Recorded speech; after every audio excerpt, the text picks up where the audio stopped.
If you're walking through Manhattan right now, do yourself a favor and look up, because one of the biggest faces hanging over New York City doesn't belong to a movie star, a chart-topping singer, or some billionaire celebrity. It belongs to Alex Eala, a 21-year-old tennis star from Manila, standing several stories tall in a royal blue Nike dress, racket in hand, looking more like a fighter stepping into battle than a young player still trying to prove herself on the biggest stage in the sport. And when Nike unveiled that massive New York billboard just before the US Open, Filipinos around the world didn't just notice it, they felt it. The billboard was huge, but that wasn't the part that hit people the hardest. What really stopped fans in their tracks was the message stitched into Eala's official gear, a Tagalog proverb carrying the idea that once something truly begins to grow, it can no longer be stopped. Then, about 45 minutes after the campaign went live, something happened on Nike's digital store that reportedly stunned people watching the launch, especially when Eala's merchandise began moving faster than lines connected to stars like Carlos Alcaraz and Jannik Sinner. Think about how unusual that is. How often do you see a Southeast Asian athlete placed at the center of a massive global sports campaign in New York City? Not often. For years, tennis advertising at events like the US Open has been dominated by established royalty: Serena Williams, Roger Federer, Rafael Nadal, Novak Djokovic, and other champions recognized almost everywhere on the planet. So when word spread that Nike was taking over major New York advertising space ahead of the US Open,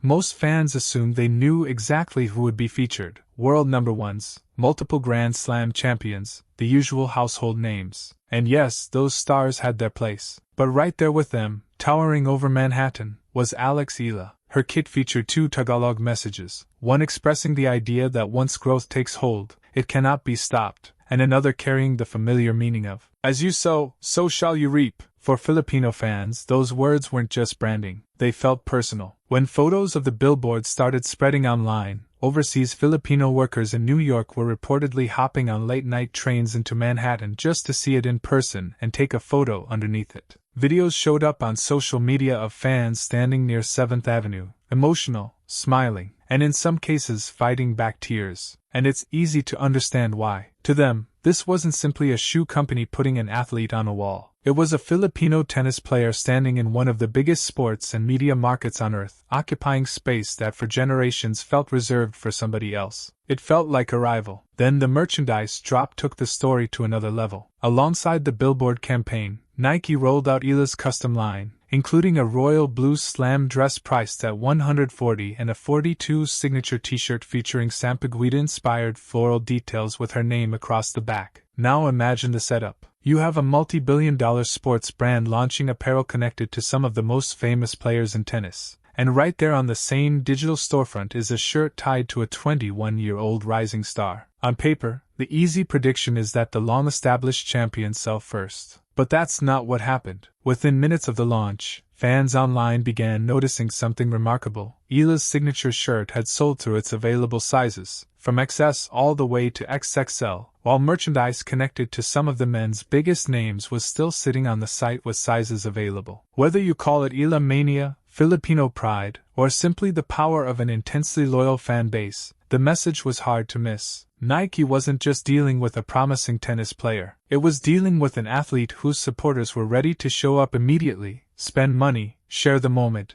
and turn a product launch into a cultural event. When the Filipino diaspora gets behind someone, that support can travel across cities, countries, and continents in a matter of hours. But here's the question casual tennis fans are going to ask, and it's a fair one: is this only marketing hype? Or does Alex Eala actually have the game to justify a giant Nike billboard in New York? To answer that, you have to go back about 6 years to Mallorca, Spain, and to the decision that changed her life. Eala was still just a kid when she left Manila and moved thousands of miles away to train at the Rafa Nadal Academy. She was around 13 years old, far from home and family, suddenly living inside a daily routine built around discipline, fitness, repetition, pressure, and long hours on red clay under the Spanish sun. No easy comfort zone, just a young player surrounded by different languages, bigger athletes, and a tennis culture that demanded everything from her. At the time, doubters questioned whether a player from Southeast Asia could survive the physical grind of elite professional tennis. Some wondered whether her serve would be strong enough against taller European opponents. Rafael Nadal saw something else.